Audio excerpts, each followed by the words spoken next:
तमाम प्रिय दर्शकों का आज के यह खास कार्यक्रम में स्वागत अभिनंदन। मैं आपके साथ देवभूमि उत्तराखंड से डॉक्टर आचार्य आशीष। पितृदोष को लेकर के आज के समय में मैं देख रहा हूं इतनी भीड़ मची है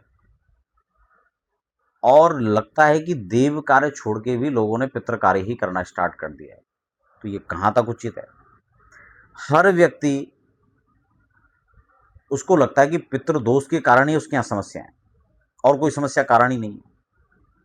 तो क्या पितृदोष ही कारण है? कारण है तो निवारण क्या होगा?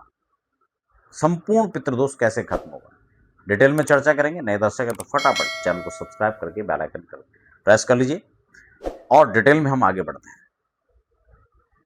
समस्याओं का कारण सिर्फ कोई एक दोष नहीं। जीवन है तो जीवन में अनेक प्रकार के विघ्न, बाधाएं, परेशानियां स्वाभाविक है, जीवन के हिस्से हैं।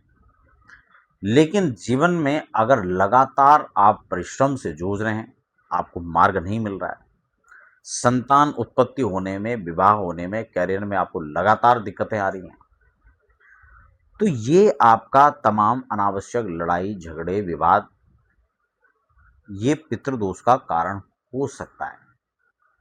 लेकिन ध्यान रखिए, ये पितृदोष ही इसका कारण है ऐसा बिल्कुल भी नहीं है। इसको आप बिल्कुल अच्छे से समझ लीजिए। और कई बार अब आप इस प्रकार के ही जब उधेड़बुन में लगे रहते हैं तो फिर आप हो सकता है गलत रास्ते में, गलत व्यक्ति के संपर्क में जाएंगे और आपको धन हानि होगी, काम न होने पर आपको मानसिक हानि होगी और उसका फायदा कुछ भी नहीं, नथिंग। पितृदोष को लेकर लगातार जो भीड़ बढ़ रही है, आप हरिद्वार चले जाइए, आप बद्रीनाथ में चले जाइए, आप गया में चले जाइए और इनके अलावा अदर और बहुत सारे तीर्थ हैं, आप वहां जाकर देखेंगे तो लगता है सब पितृदोष का ही सब चल रहा है। तो क्या सबकी कुंडली में पितृदोष है? कुंडली में पितृदोष होता कैसे? अब इस पर हम चर्चा करें, थोड़ा विषय विषयांतर हो जाएगा। तो इस पर हम ऑलरेडी चर्चा पहले कर चुके हैं। अगर आप इंटरेस्टेड है तो उस कार्यक्रम के बाद उस वीडियो को भी आप देखकर समझ सकते हैं कि पितृदोष कैसे कुंडली में देखा जाता है।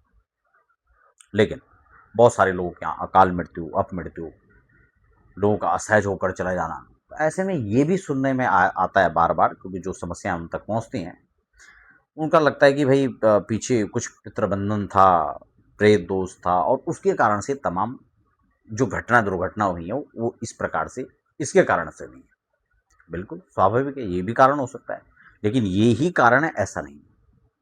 हर जगह इस बात को समझिए आप, यही कारण है ऐसा नहीं है। हाँ, ये कारण हो सकता है। इस एंगल पे हमें आगे बढ़ना होगा। दूसरा, समाधान की बात आती है तो निश्चित रूप से जो पितरों के प्रति आपकी श्रद्धा है उसी को श्राद्ध कहते हैं। आप चाहे नारायण बलि कर रहे हैं, आप चाहे त्रिपिंडी कर रहे हैं, तीर्थ में जाकर तीर्थ श्राद्ध कर रहे हैं, ये सब श्राद्ध की संख्या में आते हैं, श्रृंखला में आते हैं। और जो श्राद्ध है वो निश्चित रूप से आपकी श्रद्धा है, और श्रद्धा उन पितरों के प्रति, अपने पूर्वजों के प्रति। लेकिन मुझे लगता है आपकी श्रद्धा तो है ही नहीं। बहुत कम लोग हैं जिनकी श्रद्धा है। आप समझ रहे हैं, मेरी बात का बुरा मत मानिए, लेकिन आप इसको धैर्य से समझें। क्या आप भी इस वीडियो पर आए हैं, आप इसको देख रहे हैं, लगातार समझने का प्रयास कर रहे हैं, तो क्या इसमें से सारे लोग श्रद्धावान हैं? तो आप खुद समझेंगे और आपका खुद का उत्तर होगा कि ऐसा बिल्कुल नहीं है।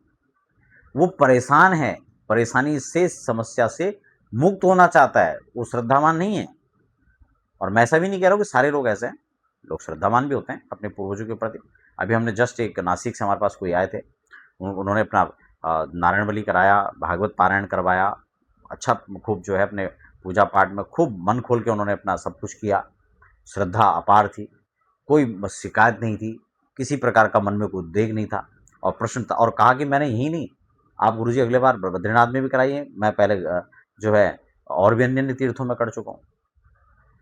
मुझसे पूछा क्या ये कराना चाहिए, मैंने कहा बिल्कुल करा सकते हैं, कोई दिक्कत नहीं। तो एक श्रद्धा होती है। इतने लंबे जगह से वो जो है आराम से चल के आए थे, सब कुछ करवाया। तो श्रद्धा भी होतों को होती है। लेकिन कौन सी पूजा करनी चाहिए, कितना खर्चा आता है, लगातार इंक्वायरियां रहती है लोगों के। फोकस क्या रहता है? खर्चा। कम खर्चे में कैसे हो सके, शॉर्ट में कैसे काम हो जाए। तो ये शॉर्ट का विषय नहीं है, और यहां खर्चा सब कुछ नहीं है, यहां श्रद्धा आपकी मेन है। तो इस बात को समझिए। दूसरा, अब अकाल मृत्यु जो खासकर मरते हैं, क्योंकि नारायण बलि उन लोगों के लिए की जाती है जिनका दुर्मरण होता है। दुर्मरण कई कारण से होता है। कम उम्र में मर गए तब, क्रिया ढंग से नहीं हुई तब, खाट में मर गया, या फिर उस समय मृत्यु के समय सारी चीज़ें जो प्रॉपर होनी चाहिए वो नहीं हो पाया, किसी अस्पृश्य करने वाले व्यक्ति ने सबको छू दिया।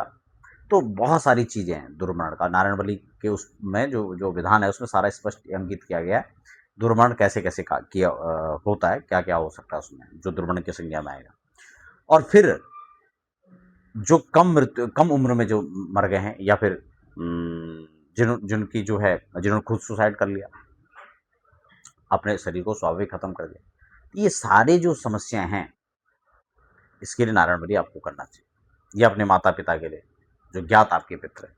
लेकिन कई बार ऐसा भी होता है कि परेशानी होती है, समस्या होती हैं, पता नहीं चल पाता, और पता नहीं कौन है जो जिनका दोष आ रहा है, तो उसके लिए आपको त्रिपिंडी करना चाहिए, अज्ञात पितर है।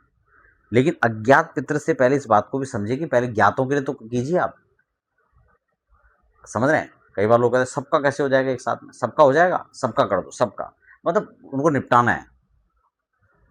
आप समझ रहे हैं? तो जहां निपटाने की बात है वहां उनको ये छोड़ दो वो कर दो। तो कई बार क्या होता है कि लोग उसको भी करा लेते हैं, फायदा कुछ होता नहीं है, क्योंकि स्टेप बाय स्टेप आगे नहीं बढ़ता है ना। और अगर भगवान ने सब कुछ दिया है, सब कुछ अच्छा है, समस्याएं चल रही हैं, आप श्रद्धावान हैं, तो निश्चित रूप से आप भागवत जी का पारायण इसके साथ जरूर कराएं। हालांकि साप्ताहिक पारायण होता है, अगर बजट और अच्छा है तो घर में कथा भी करा सकते हैं। अपने घर परिवार मोहल्ले सबको सुनाइए। उतना बजट नहीं तो घर में बैठ के सुनिए, और उतना भी नहीं बन रहा है तो फिर आप तीर्थ में उसका पारायण का संकल्प दीजिए, और तीर्थ में किसी अच्छे योग्य भागवत वक्ता किसी ब्राह्मण को देकर के वो पाठ करवा लीजिए। तो इसमें क्रम से अपने ज्ञात पितरों का, अज्ञात पितरों का, माता पिता, दादा दादी, परदादा आदि, उन सब का, साथ में जो और भी पारिवारिक जन थे उन सब का आपको नारायण बलि उनके निमित्त करना चाहिए, उनके पिंडदान तर्पण आदि सब करना चाहिए विधिवत, और ब्रह्मभोज आदि करवाना चाहिए। और फिर संकल्प के साथ में विष्णु सहस्त्रनाम, गजेंद्र मोक्ष, भागवत का ये तमाम पारण करना चाहिए। आपने देखा होगा हमारे जब कार्यक्रम आपने देखे होंगे यूट्यूब पर, या कहीं नहीं देखे तो आप देखिए उनको जाकर के, विधिवत कैसे सस्वर पाठ होता है, कैस किस विधि से पूजा पाठ होता है, आप उसको प्रत्यक्ष आकर देख सकते हैं। प्रश्न ये भी रहता है कब करना चाहिए। कुछ लोगों को अमावस्या पर जोर रहता है, कुछ को लगता है श्राद्ध पक्ष साल में एक बार आता है। फिर कृष्ण पक्ष एक ऐसा पक्ष है जो पितरों को समर्पित है, उसमें आप एकादशी है, द्वादशी है, द्वादशी तो और श्रेष्ठ है, तो इनमें भी आप कर सकते हैं। और पूरा कृष्ण पक्ष आपका आपके सुरक्षित है, कोई दिक्कत नहीं, आप जब मर्जी करेंगे। तिथि के अनुसार भी आप करा सकते हैं, इसमें भी कोई दिक्कत नहीं, जिनकी जो तिथि है आप उस तिथि पर भी करा सकते हैं। तो नारायण बलि, त्रिपिंडी और ये जो है भागवत पारायण ये करवाइए, और संपूर्ण पितृदोष निवारण का ये आपके लिए बहुत अच्छा उपाय है। तो आशा करता हूँ इस कार्यक्रम के माध्यम से आपको जानकारी मिली होगी। फिलहाल आप हमें इजाज़त दीजिए, और अगर आप किसी प्रकार का परामर्श या पूजा पाठ करवाना चाहते हैं तो उसके लिए आप हमारे संस्थान में संपर्क कर सकते हैं। तब तक के लिए हमें दीजिए इजाज़त। हर हर गंगे।